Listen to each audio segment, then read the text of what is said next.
Hey my loves, இன்னைக்கு நம்ம 2026 வெளியான something very bad is going to happen அப்படின்ற ஒரு வெப் சீரிஸை பத்தி தான் கைஸ் பார்க்க போறோம். இது ஒரு தரமான ஹாரர் த்ரில்லர் சீரிஸ்ங்க. இன்ஸ்டாகிராம்ல பயங்கரமா ட்ரெண்ட் ஆயிட்டு இருந்தது. இந்த சீரிஸோட ஒன்லைனர் என்ன அப்படின்னு பாத்தீங்கன்னா, நம்ம ஹீரோ நிக்கி அப்படின்ற ஒருத்தரை காதலிச்சுக்கிட்டு இருக்காங்க, கல்யாணம் பண்ணிக்கலாம் அப்படின்ற ஒரு ஐடியால இருக்காங்க. அதனால இவங்க ரெண்டு பேரும் திருமணம் பண்றதுக்காக நிக்கியோட வீட்டை நோக்கி பயணம் பண்ணிக்கிட்டு இருக்காங்க. நிக்கியோட வீடு அமைஞ்சிருக்கிற இடம் அப்படின்னு பாத்தீங்கன்னா சிட்டில இருந்து ரொம்ப தூரம் தள்ளி காட்டு பகுதிக்குள்ள இருக்குதுங்க. அங்கதான் நிக்கியோட மொத்த ஃபேமிலி இருக்காங்க. குடும்பத்தின் முன்னிலையில வச்சு திருமணம் பண்ணிக்கலாம் அப்படின்னு ஹீரோனை கூட்டிட்டு போயிட்டு இருக்காருங்க. அங்க போக ஆரம்பிச்சதுல இருந்தே ஹீரோனை சுத்தி அமானுஷமான ஆக்டிவிட்டி எல்லாம் நடக்க ஆரம்பிக்குது. குறிப்பா அந்த வீட்டுக்கு போனதுக்கு அப்புறம் மர்மமான விஷயங்களும் நடக்க ஆரம்பிக்குதுங்க. இந்த குடும்பத்தினர்கள் தான் முன்னாடி ஒரு மாதிரியும் தனக்கு பின்னாடி ஒரு மாதிரியும் டிஸ்கஸ் பண்ணிட்டு இருக்கிறத ஹீரோன் கவனிக்கிறாங்க.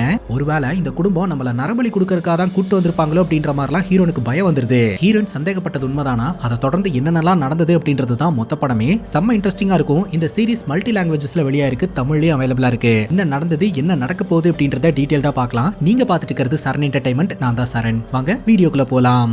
படத்தோட ஸ்டார்டிங் சீன்ல நம்ம ஹீரோனை காட்டுறாங்க. நம்ம ஹீரோனோட பேரு ரேச்சல். நம்ம ஹீரோ நிக்கி அப்படின்ற ஒருத்தரை நீண்ட நாட்களாவே காதலிச்சுக்கிட்டு இருக்காங்க. இப்ப நிக்கியோட வீட்ல வச்சு நம்ம ஹீரோனுக்கான திருமண ஏற்பாடு செய்யப்பட்டிருக்குதுங்க. நம்ம ஹீரோன் திருமண கோலத்துல இருந்துட்டு இருக்காங்க. ஆப்போசிட்ல நிக்கி வந்து நிக்கிறாரு. ரிங்க மாற்றத்துக்கு தயாராகிறாருங்க. அதை பார்த்து நம்ம ஹீரோன் ரொம்பவே எக்ஸைட்டட் ஆகுறாங்க. சுத்தி இருக்கிற எல்லாருமே செலிப்ரேட் பண்றதுக்கு தயாரா இருக்காங்க.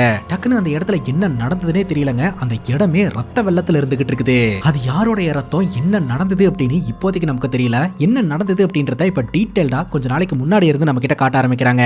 நம்ம ஹீரோனுடைய பேரு ரேச்சல். நம்ம ஹீரோன் காதலிக்கக்கூடிய பையன் பேரு நிக்கி.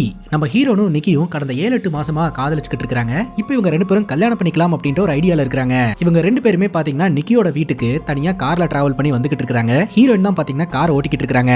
நம்ம ஹீரோனுக்கு பெருசா யாருமே இல்ல. அதனால நிக்கியோட வீட்டுல வச்சு நிக்கியோட உறவினர்கள் முன்னாடி கல்யாணம் பண்ணிக்கலாம் அப்படின்ற எண்ணத்துல தான் இவங்க டிராவல் பண்ணிக்கிட்டு இருக்காங்க. ஆல்ரெடி சொன்ன மாதிரி நிக்கியோட வீடு சிட்டியில இருந்து ரொம்ப தூரம் தள்ளி ஒரு காட்டு பகுதிக்குள்ள அமைஞ்சிருக்குதுங்க. அதனால ரொம்ப நேரம் டிராவல் பண்ணி போக வேண்டியதா இருக்குது. ஹீரோயின் தான் கார் ஓட்டிட்டு வந்துகிட்டு இருக்காங்க. ரொம்ப நேரமா கார் ஓட்டிட்டு இருக்கிறதுனால ஹீரோனுக்கு தூக்கம் தள்ள ஆரம்பிக்குது. அப்ப நிக்கி கிட்ட ஏதாவது கொஞ்சம் பேச்சு கொடுத்துட்டே வாயேன், எனக்கு தூக்கம் வருது அப்படின்னு சொல்ல, சரி சரி அப்படின்ட்டு நிக்கியும் பேச்சு கொடுக்க ஆரம்பிக்கிறாருங்க. பக்கத்து ஊர்ல ஒரு ஐஸ்கிரீம் கடைக்காரரை பத்தி, அவர் உனக்கு தெரியுமா, அவரை பத்தி கேள்விப்பட்டிருக்கிறியா அப்படின்னு கேட்கும் போது, இந்த ஊர்ல இருக்கக்கூடிய ஐஸ்கிரீம் கடைக்காரனை பத்தி எனக்கு எப்படி தெரியும் அப்படின்னு ஹீரோயின் கேட்க, அதுக்கு நிக்கி சொல்றாரு, ஆக்சுவலா அந்த ஆள் சாதாரண ஒரு ஆள் கிடையாது, 3 பெண்களை கொடூரமா கொலை செஞ்சிருக்கான். கடைசியா ஒரு 8 மாத கர்ப்பிணி பெண்ணை கொலை செய்யறதுக்காக அடைச்சு வச்சிருந்தான். அவன் கிட்ட இருந்து தப்பிச்சு அந்த கர்ப்பிணி எப்படியோ ஓடி வந்துட்டாங்க. அவங்க அந்த கில்லர் கிட்ட என்னென்ன கஷ்டங்களை எல்லாம் அனுபவிச்சாங்க அப்படின்ற பாட்காஸ்ட் இன்னுமே அவைலபிளா இருக்கு அப்படின்னு சொல்ல, அந்த பாட்காஸ்ட இவங்க கார்ல போட்டு கேட்க ஆரம்பிக்கிறாங்க. அதை கேட்கும் போது நம்ம ஹீரோனுக்கு ஒரு மாதிரி பயமா தான் இருக்குது. பட்டுன்னு ஒரு இடத்துல காரை நிப்பாட்டுறாங்க. என்னன்னு பார்த்தா அங்க நிறைய கடைங்க இருக்குதுங்க. ஹீரோனுக்கு ஸ்மோக் பண்ணக்கூடிய ஹாபிட் இருக்குங்க. அதனால நான் லைட்டர் வாங்குறதுக்காக போறேன், உனக்கு ஏதாவது வேணும்னா கூட வாங்கிக்கோ அப்படின்னு சொல்ல, ரெண்டு பேரும் சேர்ந்து கடைக்கு போறாங்க. லைட்டரை வாங்கிட்டு ஏதாவது சாப்பிட்டு போலாம் அப்படின்னு சொல்லிட்டு ரெஸ்டாரண்ட்ல போய் உட்கார்றாங்க. அப்ப நம்ம ஹீரோ நிக்கி கிட்ட பேசிக்கிட்டே ஒரு டிராயிங் வரைஞ்சுக்கிட்டு இருப்பாங்க. அதுக்கு கலரும் பண்ணுவாங்க. அதை பார்த்ததும் நிக்கி ரொம்ப ஷாக் ஆவாரு. ஏன்னா அந்த கடையோட லோகோவை தான் வரைஞ்சுக்கிட்டு இருப்பாங்க.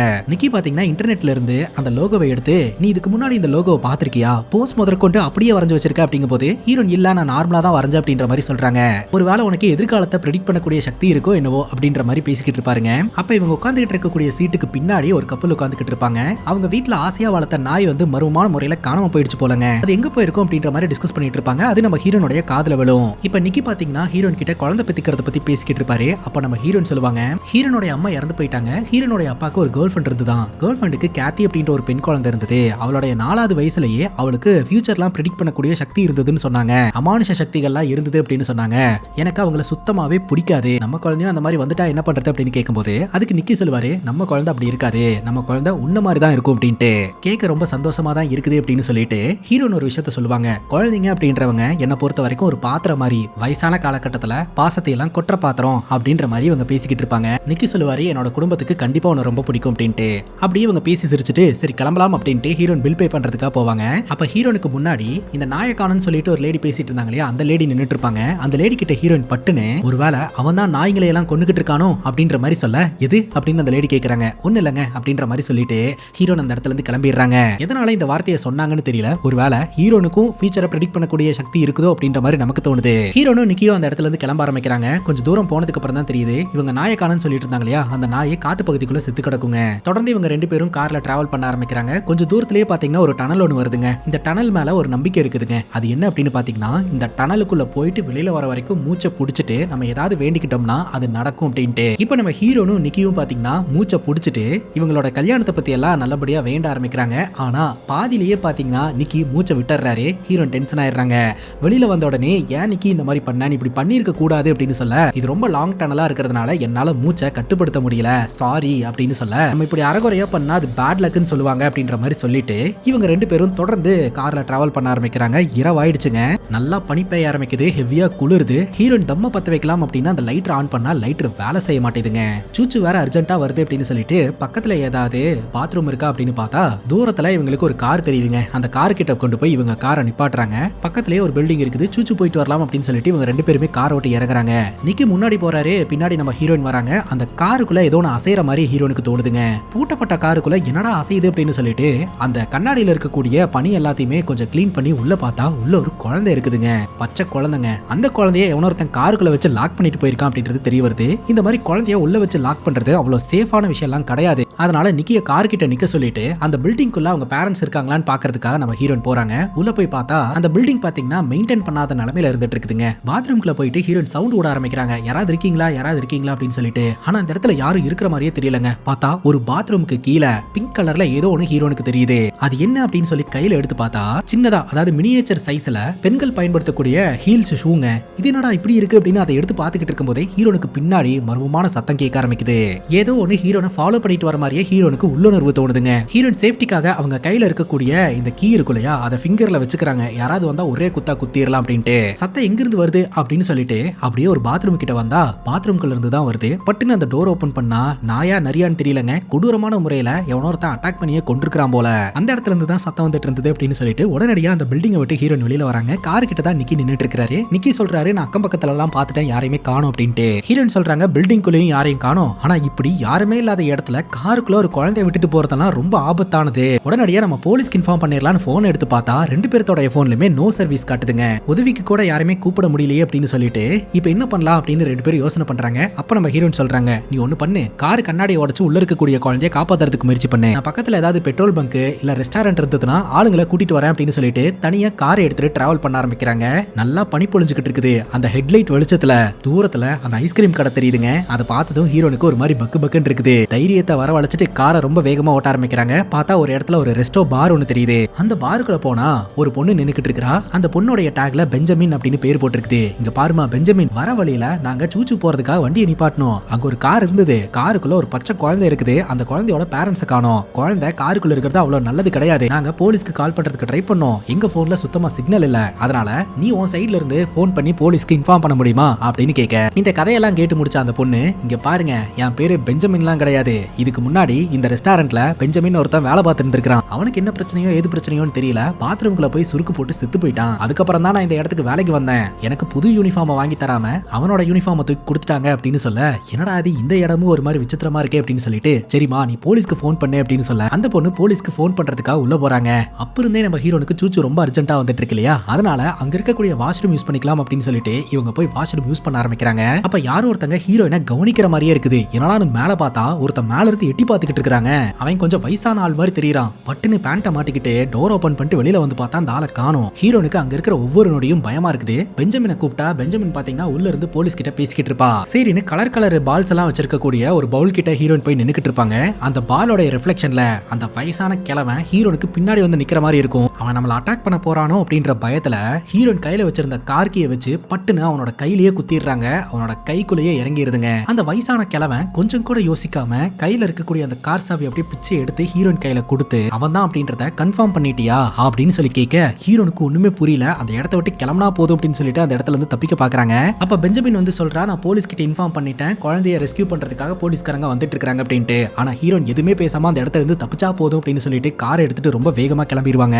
அப்படி கிளம்பும் போது கார் கண்ணாடியில பாப்பாங்க. அந்த வயசானவன் அங்க நின்று பாத்துக்கிட்டு இருப்பான். ஹீரோயின் பாத்தீங்கன்னா மரண பீதியில தன்னோட காதலனை பாக்குறதுக்காக அந்த இடத்துக்கு வருவாங்க. வந்து பார்த்தா அந்த இடத்துல காதலனையும் காணோம், அங்க இருந்த காரையும் காணோம். அந்த இடமே ரொம்ப சைலண்டா இருக்குது. இரவு நேரம் பனி பொழிச்சுக்கிட்டு இருக்குது. காதலனையும் காணோம். என்ன பண்றதுனே தெரியாம பயத்தோட உச்சகட்டத்துல காருக்குள்ள உட்காந்துக்கிட்டு இருப்பாங்க. பட்டுன்னு கார் மேல ஒரு கை வந்து படுதுங்க. என்னடான்னு பார்த்தா நிக்கி தான். ஒரு செகண்ட் பயந்தே போயிட்டேன் தெரியுமா அப்படின்னு சொல்லிட்டு டோரை ஓபன் பண்ணி விடுறாங்க. நிக்கி உள்ள உட்கார்றாரு. நிக்கியோட நெத்தியில அடிபட்டு இருக்குதுங்க. என்னாச்சு உனக்கு, எதனால பிளட் வருது அப்படின்ற மாதிரி கேட்க, அப்பதான் நிக்கி சொல்றாரு, ஆக்சுவலா அந்த குழந்தையோட அம்மா அப்பா ரொம்ப தூரம் டிராவல் பண்ணி வந்திருப்பாங்க போல, உட்காந்துட்டே இருக்கிறதுக்கு கஷ்டமா இருக்கு அப்படின்னு சொல்லிட்டு ஒரு ரவுண்ட் வாக்கிங் போயிட்டு வரலாம் அப்படின்னு சொல்லிட்டு ரெண்டு பேரும் வாக்கிங் போயிருந்திருக்காங்க. இருக்காங்க. அந்த டைம்ல தான் நம்ம வந்திருக்கிறோம். லாக் பண்ணப்பட்ட காருக்குள்ள குழந்தை இருக்கிறது சேஃப் இல்ல அப்படின்னு சொல்லிட்டு அந்த கார் கண்ணாடியை உடைக்கிறதுக்கு நான் முயற்சி செஞ்சுக்கிட்டு இருக்கும்போது கரெக்டா அந்த இடத்துக்கு அந்த குழந்தையோட அம்மா அப்பா வந்துட்டாங்க. அவங்களுடைய பார்வையில அவங்க குழந்தைய நான் திருடுறதுக்கு முயற்சி செய்யறேன் அப்படின்னு நினைச்சிட்டு எந்த டிஸ்கஷனும் பண்ணாம என்னைய போட்டு அடிக்க ஆரம்பிச்சிட்டாங்க. அதுக்கப்புறம் தான் நான் விஷயத்த சொன்னேன். விஷயத்த சொன்னதுக்கு அப்புறம் என்கிட்ட ரொம்பவே சாரி கேட்டாங்க அப்படின்ற மாதிரி இவர் சொல்றாருங்க. செய்யறதெல்லாம் செஞ்சுட்டு உங்ககிட்ட மன்னிப்பு வேற கேட்டாங்களா அப்படின்னு ஹீரோயின் டென்ஷன் ஆகுறாங்க. சரி கிளம்பலாம் அப்படின்னு சொல்லிட்டு காரை ஸ்டார்ட் பண்ணும்போது நிக்கி சொல்றாரு, போலீஸ் வர வச்சிருக்கல, போலீஸ் வர வரைக்கும் இங்க இருந்து தான் ஆகணும் அப்படிங்கும் போது அதெல்லாம் தேவையில்ல, நம்ம போலாம் அப்படின்னு சொல்லிட்டு உடனடியாக அந்த இடத்த விட்டு கிளம்பிடுறாங்க. அதை தொடர்ந்து இவங்க ரெண்டு பேரும் ரொம்ப தூரம் டிராவல் பண்ண ஆரம்பிக்கிறாங்க. சோ இந்த கார் பாத்தீங்கன்னா அப்படியே காட்டு பகுதிக்குள்ள நுழைய ஆரம்பிக்குது. கண்ணு கெட்டின தூரம் வரைக்கும் பனி படர்ந்துட்டு இருக்குதுங்க. தூரத்துல ஒரு பெரிய வீடு தெரிய ஆரம்பிக்குது. இதுதான் எங்க வீடு அப்படின்ற மாதிரி சொல்லிட்டு இவங்க போய் காரை நிப்பாட்டிட்டு இறங்கி அப்படியே நடந்து போக ஆரம்பிக்கிறாங்க.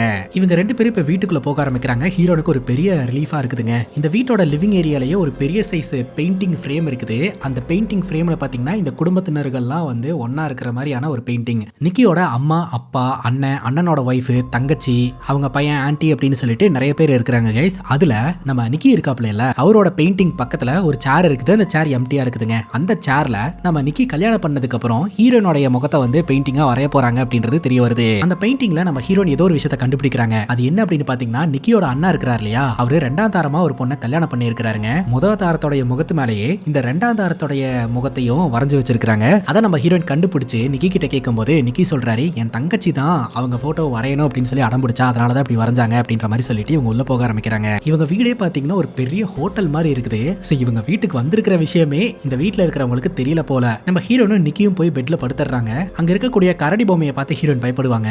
அப்ப நிக்கி சொல்லுவாரு, ஆக்சுவலா என்னுடைய கொல்லுப்பாட்டி கரடி தாக்கிதான் இறந்து போனாங்க. அந்த கரடியை கொல்றதுக்காக என்னுடைய கொல்லு தாத்தா போய் அவரும் இறந்து போயிட்டாரு அப்படின்னு சொல்ல, நீ எனக்காக உன்னோட உயிரை சாக்ரிஃபைஸ் பண்ணுவியா இந்த மாதிரி அப்படின்னு கேட்கும்போது கண்டிப்பா பண்ணுவேன் அப்படின்ற மாதிரி நிக்கி சொல்றாருங்க. உடனே ஹீரோயின் ஸ்மைல் பண்ணிட்டு, சரி உன்னோட தலையில அடிபட்டு இருக்கு இல்லையா, ஐஸ் இல்லாட்டி பட்டர் எடுத்துட்டு வரேன், கிச்சன் எங்க இருக்குன்னு சொல்லு அப்படின்னு சொல்லி கேட்டுட்டு நம்ம ஹீரோன் அப்படியே நடந்து போக ஆரம்பிக்கிறாங்க. கிச்சனுக்குள்ள சில பேர் டிஸ்கஸ் பண்ணிட்டு இருக்கிற மாதிரி சத்தம் கேட்க ஆரம்பிக்குதுங்க. ஹீரோயின் கிச்சனுக்குள்ள நுழையறாங்க. அங்க உட்கார்ந்துட்டு இருக்கக்கூடிய நிக்கியோட தங்கச்சி பார்த்து பயந்து போயிடுறா. ஹீரோன் உடனே சாரி நீங்க ஏதோ டிஸ்கஸ் பண்ணிட்டு இருந்தீங்க போல, இன்டரப்ட் பண்ணிட்டேன் அப்படிங்கும் போது, திடீர்னு நீ அந்த இடத்துல வந்து நிக்கும் போது நான் உன்னை பார்த்து பயந்துட்டேன், நான் உனக்காக தான் காத்துக்கிட்டு இருந்தேன், நீ கடைசியா வந்துட்டியா அப்படின்ற மாதிரி சொல்லிட்டு நிக்கியோட தங்கச்சி நம்ம ஹீரோயின் கிட்ட ரொம்ப பாசமா பேச ஆரம்பிக்கிறா. அதே சமயம் குடும்பத்தினர்களை இன்ட்ரோவும் பண்ணி வைக்கிறா. நிக்கியோட தங்கச்சி பேரு போர்ஷியாங்க. பயங்கரமா லூஸ்டா கூடுவா. அவரோட ஆக்டிவிட்டி எல்லாமே இப்படிதான் இருக்கும். அண்ணன் பேரு ஜூல்ஸுங்க. அண்ணனோட பொண்டாட்டி பேரு நல்ல. அவங்களுக்கு ஒரு பையன் இருக்கான். நிக்கியோட தங்கச்சி கேக்குறா, ஃபேமிலி சைடுல இருந்து நாங்க நிறைய வாட்டி வெளியில போறதுக்கு கூப்பிட்டோம், நீ வரவே இல்ல, ஏன் உனக்கு ஃபிளைட்ல போறதுனா பயமா, எனக்கு ரொம்ப சேட் ஆயிடுச்சு தெரியுமா அப்படின்னு சொல்ல, அப்படியெல்லாம் ஒன்னும் கிடையாது அப்படின்னு ஹீரோயின் சொல்றாங்க. இதுதான் உன்னுடைய புதிய குடும்பம் அப்படின்ற மாதிரி தங்கச்சி சொல்றா. சரி நிக்கி எங்க அப்படின்னு கேட்கும்போது, ஆக்சுவலா நாங்க இப்பதான் வந்தோம், கார்ல இருந்து அவன் பேக் எல்லாம் எடுக்கிறதுக்காக போயிருக்கான், ஆக்சுவலா நான் ஐஸ் கட்டி எடுக்கிறதுக்காக தான் இங்க வந்தேன் அப்படின்ற மாதிரி ஹீரோயின் சொல்றாங்க. ஐஸ் கட்டியா எதுக்கு அப்படின்னு கேட்க, நிக்கியோட முகத்துல ஒருத்தன் குத்திட்டான் அதுக்காக தான் அப்படின்னு சொல்ல, அப்படியா என்னாச்சு அப்படின்னு சொல்லி நிக்கியோட அண்ணா கேட்கிறாருங்க. அது ஒரு பெரிய கதை அப்படின்னு சொல்லிட்டு அந்த கதையை சொல்லாம அவாய்ட் பண்ணலாம் அப்படின்னு ஹீரோயின் நினைக்கிறாங்க.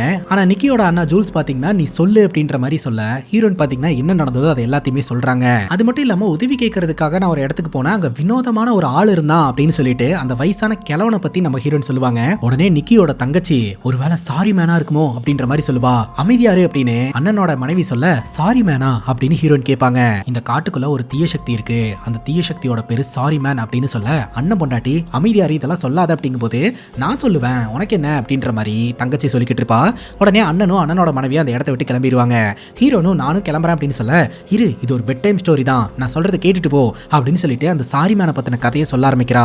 நான் சொல்றத நல்லா கற்பனை பண்ணிக்கோ, இன்னைக்கு இருந்த மாதிரியே அது ஒரு குளிர்காலம், நான் குழந்தையா இருந்ததுனால எனக்கு எதுவுமே ஞாபகம் இல்ல, ஆனா அண்ணன் ஜூலுக்கு 8 வயசு, காட்டுக்குள்ள சுத்திக்கிட்டு இருந்தான், அதுவும் தனியா. காட்டுக்குள்ள தனியா இருக்கிறத விட அதிக பயத்தை கொடுக்கக்கூடிய விஷயம் என்ன தெரியுமா, நம்ம தனியா இல்ல அப்படின்னு சொல்றது தான். அண்ணன் காட்டுக்குள்ள தனியா சுத்திக்கிட்டு இருக்கும்போது ஒரு பெண்ணுடைய அலறல் சத்தம் பயங்கரமா கேட்டு இருந்திருக்குது. அதை ஃபாலோ பண்ணிக்கிட்டு இவன் போயிருந்திருக்கிறான். அப்பதான் நேருக்கு நேர் அந்த சாரி மேனை அவன் பார்த்திருக்கிறான். பெரிய பெரிய நகம், வயசான முகம், ஒரு பெரிய தொப்பை அப்படின்னு அவன் பார்க்கறதுக்கு பயங்கரமா இருந்திருக்கிறான். அவன் கிட்ட மாட்டிக்க கூடாது அப்படின்னு சொல்லிட்டு எங்க அண்ணன் ஒரு இடத்துல ஒளிஞ்சிருந்து என்ன நடக்குது அப்படின்றத பார்த்திருந்திருக்கிறான். அந்த சாரி மேன் அந்த பெண்ணை கொடூரமா கொலை செஞ்சு அந்த பெண்ணோட உடம்புல இருக்கக்கூடிய உறுப்புகளை எல்லாம் கொஞ்சம் கொஞ்சமா தூக்கி வெளியில போட்டுட்டு இருந்திருக்கிறான். அப்படி வெளியில போடும்போது அழுதுகிட்டே சாரின்னு சொல்லி இருந்திருக்கிறான். அப்படின்னு இந்த கதை சொல்லிக்கிட்டு இருக்கும்போது உன் பின்னாடி யாரு அப்படின்னு சொல்லி இவ சொல்றா. ஹீரோனுக்கு தூக்கி வாரி போட்டுருது. என்னடான்னு பார்த்தா அங்க ஒரு சின்ன பையன் நின்னுக்கிட்டு இருக்கிறான். அந்த பையன் வேற யாரும் கிடையாது, நிக்கியோட அண்ணன் பையன் தான். இங்கடா பண்ணிட்டு இருக்கிற, ஆண்டி பேசிட்டு இருக்கிறத ஒட்டி கேட்டுட்டு இருக்கிறியா, சரி நீ ஒன்னும் பயப்படாத, சாரி மேன் உன்னெல்லாம் ஒன்னும் பண்ண மாட்டான், சாரி மேனுக்கு ரத்தம் தான் பிடிக்கும், ரத்தத்தை தேடி தான் வருவான், உடம்புல எதுவும் காயப்படல அப்படின்ற மாதிரி சொல்லிட்டு இவங்க தான் புது ஆண்டி, பேரு ரேச்சல், இன்ட்ரோடியூஸ் ஆயிக்கோ அப்படின்ற மாதிரி சொல்லிட்டு இன்ட்ரோடியூஸ் பண்ணி வச்சுட்டு பையனை கூட்டிட்டு அந்த இடத்துல இருந்து கிளம்பிடுறாங்க. நம்ம ஹீரோனும் என்னடா அது என்னென்னமோ கதையெல்லாம் சொல்றாங்க அப்படின்னு சொல்லிட்டு ஹீரோனுக்கு பயமா இருக்குதுங்க. அதுக்கப்புறம் ஹீரோன் ரூமுக்கு வந்துடுறாங்க. நிக்கி கிட்ட இந்த விஷயத்த சொல்லும் போது நிக்கி என்ன சொல்றாரு அப்படின்னா, சின்ன வயசுல என்னோட அண்ணன் இந்த மாதிரி காட்டுக்குள்ள போய் ஏதோ ஒரு விஷயத்த பார்த்ததெல்லாம் உண்மைதான். பட் அவன் என்ன பார்த்தான் அப்படின்றது அவன் சொல்லிதான் எல்லாருக்குமே தெரியும். பட் எனக்கு அதுலலாம் பெருசா நம்பிக்கை இல்ல.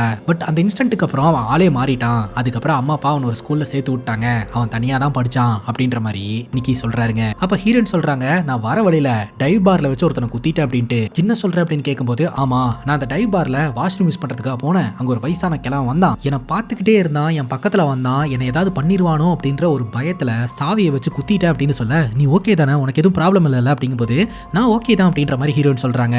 ஆனா என்னன்னே தெரியல, அங்கிருந்து கிளம்புனதுல இருந்து கொஞ்சம் கொஞ்சமா எனக்கு பயம் அப்படின்ற உணர்வு வர ஆரம்பிச்சிருச்சு. நேரம் போக போக அந்த பயம்ன்றது அதிகமாயிட்டே இருக்கு. ஏனே தெரியல அப்படின்னு சொல்லிட்டு அழுவ ஆரம்பிச்சிருவாங்க. உடனே நிக்கி பாத்தீங்கன்னா சமாதானப்படுத்துறாரு. அப்படி சமாதானப்படுத்தும் போது ஹீரோயின் கேக்குறாங்க, உன் தங்கச்சி என்ன ஐஸ்லாண்டுக்கு இன்வைட் பண்ணிருக்கும் போது நான் வரல அப்படின்னு சொல்லியிருந்தேன்ல, எனக்கு ஃபிளைட்ல போறதுக்கு பயம், அதனாலதான் வரலன்னு சொல்லி வச்சிருந்தியா அப்படின்னு கேட்கும்போது, அப்படியெல்லாம் ஒன்றும் கிடையாது, நம்ம ரெண்டு பேரும் மீட் பண்ணதே ஃபிளைட்ல தான், அது அவளுக்கு நல்லாவே தெரியும், உனக்கு ஃபிளைட்னா பயம் இல்லை அப்படிங்கும்போது, சாரி டக்குன்னு உன்னை சந்தேகப்பட்டுட்டேன் அப்படின்னு சொல்லிட்டு இவங்க ரெண்டு பேரும் ரொமான்டிக்கா அப்ரோச் பண்ண ஆரம்பிக்கிறாங்க. ரெண்டு பேரும் சந்தோஷமா இருக்கிறாங்க. அதுக்கப்புறம் ராத்திரி இவங்க ரெண்டு பேரும் தூங்கிட்டு இருக்கும்போது ஹீரோனுடைய மூக்குல இருந்து ரத்தம் வர ஆரம்பிக்குதுங்க. என்னடான்னு சொல்லிட்டு டிஷ்யூ பேப்பர்லாம் வச்சு ரத்தத்தை நிப்பாட்டிடுறாங்க. அந்த நேரம் பார்த்து வெளியில கதவு அடிக்கிற மாதிரி சத்தம் கேட்க ஆரம்பிக்குது. நிக்கி எழுப்புறதுக்கு முயற்சி பண்ணா நிக்கி நல்லா தூங்கிட்டு இருக்காருங்க. அதனால ஹீரோயின் மட்டும் என்னன்னு பார்க்கலாம் அப்படின்னு சொல்லிட்டு வெளியில வராங்க. வீடே அமைதியா இருக்குது. அப்படியே சுத்தி பாத்துக்கிட்டு இருக்காங்க. பார்த்தா ஒரு டோர் காத்துக்கு அடிச்சுக்கிட்டு இருக்குதுங்க. அந்த டோர் லாக் பண்ணிட்டு வந்து பார்த்தா வீட்டுக்குள்ள நம்ம ஹீரோனுடைய மாமியார் ஒரு மாதிரி விசித்திரமா நின்னுக்கிட்டு இருக்காங்க. ஹீரோயின் போயிட்டு ஹாய் சொல்லிட்டு பேசுறதுக்கு முயற்சி செய்யும் போது, அடுத்தது நீதான் வந்துட்டியா அப்படின்ற மாதிரிலாம் ஒரு மாதிரி விசித்திரமா பேசுறாங்க. ஒண்ணுமே புரியாம குழப்பத்தோட பாத்துட்டு இருக்கும்போது கரெக்டா அந்த இடத்துக்கு ஹீரோனுடைய மாமனார் வந்துடுறாருங்க. இங்க என்ன பண்ணிட்டு இருக்க அப்படின்னு சொல்லி கேட்கும்போது, நான் லெட்டர் எடுக்கிறதுக்காக வந்தேன் அப்படின்னு மாமியார் சொல்றாங்க. அதெல்லாம் நான் உனக்கு எடுத்து தரேன், வா போலாம் அப்படின்னு சொல்லி கூப்பிட்டு போகும்போது, இதுக்கு மேல நான் உன்னை பார்க்க முடியாது அப்படின்ற மாதிரி மாமியார் சொல்றாங்க. ஏன் அப்படி சொல்றீங்க, இனிமேல் தானே நம்ம எல்லாம் ஒன்னா இருக்க போறோம் அப்படின்ற மாதிரி ஹீரோயின் சொல்றாங்க. ஆனா மாமனார் மாமியார ரூம்குள்ள கூட்டிட்டு போயிடுறாருங்க. பார்த்தா அந்த இடத்துல லெட்டர்ஸ் எல்லாம் கீழே கிடக்கும். அதுல ஒரு லெட்டர் எடுத்து ஓபன் பண்ணி பார்த்தா அதுல ஒரு வெட்டிங் இன்விடேஷன் இருக்கும். அந்த வெட்டிங் இன்விடேஷன் வேற யாரும் கிடையாதுங்க, நம்ம ஹீரோயின் மற்றும் நிக்கி கல்யாணம் பண்ணிக்க போறாங்க இல்லையா, அந்த இன்விடேஷன் தான். அதுக்கு பின்னாடி டோன்ட் மேரி ஹிம் அப்படின்ற மாதிரி போட்டிருக்கோம். அதாவது நம்ம ஹீரோயின் கிட்ட அவனை கல்யாணம் பண்ணிக்காதன்னு யாரோ ஒருத்தங்க சொல்ற மாதிரி இருக்கும். அதை பார்த்துக்கிட்டு இருக்கும் போதே ஹீரோனோட மூக்குல இருந்து ரத்தம் வழிஞ்சு அந்த லெட்டர் மேல விழுகும். இதுல இருந்து நமக்கு என்ன தெரியுதுன்னா, something very bad is going to happen அப்படின்ட்டு. சோ இதுதான் இந்த சீரிஸோட டைட்டில். அடுத்த நாள் காலையில இந்த குடும்பத்தினர்கள் எல்லாருமே பாத்தீங்கன்னா டைனிங் டேபிள் உட்காந்துக்கிட்டு இருக்காங்க. நம்ம ஹீரோனுடைய மாமியார் அவங்களோட பசங்களை பத்தி எல்லாம் ரொம்ப பெருமையா பேசிக்கிட்டு இருப்பாங்க. அதே சமயம் கல்யாணம் பண்ணிக்கிறதா இருக்கக்கூடிய நிக்கி மற்றும் நம்ம ஹீரோனுக்கு ஒரு ஸ்ட்ராங்கான அட்வைஸா மாமியார் சொல்லுவாங்க. அது என்ன அப்படின்னா, இப்போ இந்த ஒரு சூழ்நிலையில எந்த அளவுக்கு இவங்க ரெண்டு பேரும் ஒற்றுமையா இருக்கிறாங்களோ அதே அளவுக்கு கடைசி வரைக்கும் இருக்கணும். ஏன்னா காலம் அப்படின்றது உங்க ரெண்டு பேர்த்தையும் பிரிக்கிறதுக்கு பல முயற்சிகள் எடுக்கும். அதுக்கெல்லாம் இடமே கொடுக்க கூடாது அப்படின்ற மாதிரி சொல்லுவாங்க. திருமணம் அப்படிங்கிறது சும்மா ரெண்டு பேர் சேரக்கூடிய விஷயம் கிடையாது, ரெண்டு ஆண் மக்கள் வந்து சேர்றது. திருமண பந்தத்தை நீங்க ஈஸியாலாம் எடுக்கவே கூடாது அப்படின்ற மாதிரிலாம் அட்வைஸ் பண்றாங்க. நேற்று ராத்திரி நம்ம ஹீரோன் ஒரு லெட்டர் எடுத்தாங்க இல்லையா, அந்த லெட்டர்ல இருந்த பத்திரிகையில கூட பேக் சைட்ல டோன்ட் மேரி ஹிம் அப்படின்னு போட்டுருந்துச்சு இல்லையா, இந்த லெட்டர் அனுப்புனது யாரா இருக்கும் அப்படின்னு நிக்கி கிட்ட ஹீரோயின் டிஸ்கஷன் வைக்கிறாங்க. பேசிக்கா அதுல ஃப்ரம் அட்ரஸ் இல்லங்க, டூ அட்ரஸ் மட்டும் தான் இருந்திருக்கும். அது ஹீரோனுக்காகவே அனுப்பப்பட்ட லெட்டர் அப்படின்றது தெரிய வருது.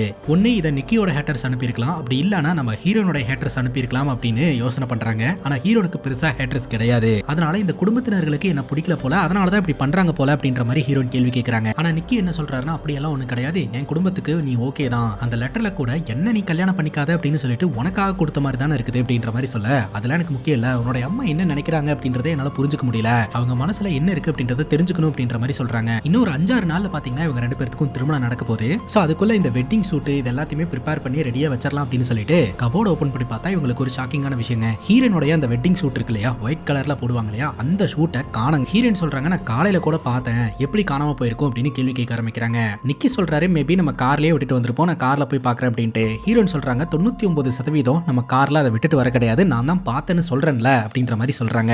நிக்கி சொல்றாரு, நீ என் மேல ரொம்பவே கோவப்பட்டு இருக்கிற, இங்க பாரு நம்ம ரெண்டு பேரும் சேம் டீம் தான், நான் போய் தேடுறேன் கண்டிப்பா கிடைச்சிரும் அப்படின்னு சொல்லிட்டு ஒரு கார்ல செக் பண்றதுக்காக போறாருங்க. ஹீரோன் ஆசைப்பட்டு வாங்கிட்டு வந்த அந்த வெட்டிங் சூட் வந்து மர்மமான முறையில இந்த டைம்ல காணாம போயிருக்கு அப்படின்னா something very bad is going to happen அப்படின்றது நமக்கு தெரியுதுங்க. இப்போ நம்ம ஹீரோன் இந்த வெட்டிங் சூட்டை தேடிட்டு பக்கத்து ரூமுக்கு போறாங்க. அப்ப பக்கத்து ரூம்ல இந்த குடும்பத்தினர்கள்லாம் சீக்கிரட்டா ஹீரோனை பத்தி ஏதோ ஒரு விஷயத்தை டிஸ்கஸ் பண்ணிட்டு இருக்காங்க. அது என்ன அப்படின்னு ஹீரோனுக்கு கிளியரா தெரியல. பட் பார்த்தா வீட்டோட வரண்டால அண்ணமையன் ஏதோ ஒன்று பண்ணிக்கிட்டு இருக்கான். என்ன பண்ணிக்கிட்டு இருக்கான்னு போய் பார்த்தா ரத்தம் அப்படின்ற மாதிரி சொல்லிக்கிட்டு இருக்காங்க. ஹீரோன் சொல்றாங்க, அதை பார்த்து பயப்படாத, அது என்னோட ரத்தம் தான், என்னோட மூக்குல இருந்து வந்த ரத்தம் அப்படின்ற மாதிரி சொல்ல, அந்த பையன் ரொம்பவே பயத்தோடய பதறத்தோடய அங்கிருந்து நடந்து போக ஆரம்பிக்கிறான். உடனே ஹீரோன் பாத்தீங்கன்னா அந்த பையனை தடுத்து, இங்க பாரு சாரி மேன் அப்படின்னு ஒருத்தன் இல்லவே இல்ல, உங்க ஆன்ட்டி உன்னை தூங்க வைக்கிறதுக்காகவும் பயமுறுத்துறதுக்காகவும் சொன்ன கதை அப்படின்னு சொன்னா அந்த பையன் சொல்றான், இல்ல உனக்கு இங்க நடக்கிறத பத்தி எல்லாம் எதுவும் தெரியாது அப்படின்னு சொல்லிட்டு கரெக்டா அவங்க அப்பா கிட்ட ஓடிடுறான். நிக்கியோட அண்ணா அந்த இடத்துக்கு வராரு. அண்ணா கிட்ட நம்ம ஹீரோ நடந்த விஷயத்த சொல்றாங்க. கரெக்டா அந்த இடத்துக்கு மாமனார் வராரு. மாமனார் கிட்ட ஹலோ டாக்டர் கனிங்கம் அப்படின்ற மாதிரி சொல்ல அவர் எதுவுமே கண்டுக்காம அந்த இடத்துல இருந்து போயிருவாருங்க. அவர் போனதுக்கு அப்புறம் நம்ம நிக்கியோட அண்ணா கேக்குறாரு, அவர் மட்டும் டாக்டர் கன்னிங்கம் அப்படின்னு சொல்ற, ஆனா என்கிட்ட நார்மலா தான் பேசுற, சோ என்னையும் இதே பேரை சொல்லி தான் கூப்பிடணும் அப்படின்னு சொல்ல, நீங்க இதை விளையாட்டா சொல்றீங்களா இல்ல சீரியஸாவே சொல்றீங்களா அப்படின்றத என்னால புரிஞ்சுக்க முடியல அப்படின்னு ஹீரோயின் அப்படியே கன்ஃபியூஸ்டான ஸ்டேட்ல இருக்காங்க. அப்போ நம்ம நிக்கியோட அண்ணா சொல்றாருங்க, கல்யாண பொண்ணு ஒயிட் ட்ரெஸ்ல தான் இருக்கணும், உன்னோட ட்ரெஸ் எங்க அப்படின்ற மாதிரி கேட்க, அப்பதான் குடும்பத்தினர்கள் எல்லோருக்குமே இந்த விஷயம் தெரிய வருது, நம்ம ஹீரோனோட ட்ரெஸ் காணாம போயிடுச்சு அப்படின்ட்டு. இதை யார் எடுத்துருப்பா அப்படின்னு சொல்லிட்டு எல்லாருமே டிஸ்கஸ் பண்ண ஆரம்பிக்கிறாங்க. அந்த நேரம் பார்த்து டோர் ஓபன் பண்ணிட்டு நிக்கி வரான். கார்ல செக் பண்ணி பார்த்துட்டேன், கார்லயும் இந்த வெட்டிங் சூட் இல்ல அப்படின்னு சொல்ல, இப்போ என்ன பண்றது அப்படின்னு யோசிக்கும் போது மேபி நம்ம அந்த ஒரு ஹோட்டல்ல ஸ்டாப் பண்ணோம் இல்லையா, அந்த இடத்துல வெட்டிங் சூட்டை மிஸ் பண்ணிட்டு வந்திருப்போம், நான் போய் பார்த்துட்டு வந்துடுறேன் அப்படின்னு சொல்ல, இல்ல அதுக்காக அவ்வளவு தூரம் எல்லாம் டிராவல் பண்ணி போக வேண்டாம் அப்படின்னு ஹீரோயின் சொல்றாங்க. ஆனா இவன் எவ்வளவு ரொமான்டிக்கா இருக்கான், அவனுக்காக போய் எடுத்துட்டு வரான்னு சொல்றான் இல்லையா அப்படின்ற மாதிரி தங்கச்சி சொல்ல, சரின்னு கேட்டுட்டு நிக்கி பாத்தீங்கன்னா அந்த சூட் எடுக்கிறதுக்காக கார் எடுத்துட்டு கிளம்பிடுறாரு. இந்த ஒரு சூழல்ல சப்போஸ் அந்த சூட் கிடைக்கலன்னா என்ன பண்ணலாம் அப்படின்னு யோசனை பண்ணிட்டு இருக்கும்போது அப்பதான் நம்ம ஹீரோனுடைய மாமியார் பாத்தீங்கன்னா, என்னுடைய வெட்டிங் சூட்டை நீ யூஸ் பண்ணிக்கிறியா அப்படின்னு சொல்லிட்டு அந்த சூட்டை கொண்டாந்து கொடுக்குறாங்க. அது கொஞ்சம் பழைய மாடல் தான், ஏன்னா அவங்க கல்யாண டைம்ல போட்ட மாடல், இல்லாம இருக்கிறதுக்கு இது பெட்டர் தானே அப்படின்ற மாதிரி சொல்லிட்டு அதை கொண்டாந்து கொடுக்குறாங்க. நான் அப்புறமா போட்டு பாக்குறேன் அப்படின்னு சொல்ல, இப்பவே போட்டு பாரு அப்படின்னு எல்லாருமே கம்பல் பண்றாங்க.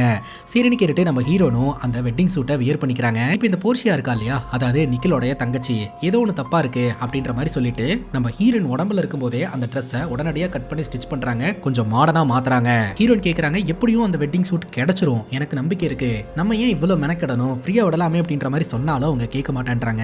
வெட்டிங்க்கு ஒரு 100 பேர் வருவாங்க, அவங்க முன்னாடி கரெக்டா இருந்தாதான் நல்லா இருக்கும் அப்படின்ற மாதிரி சொல்ல, 100 பேரா அப்படின்னு ஹீரோயின் ஷாக்கா வராங்க.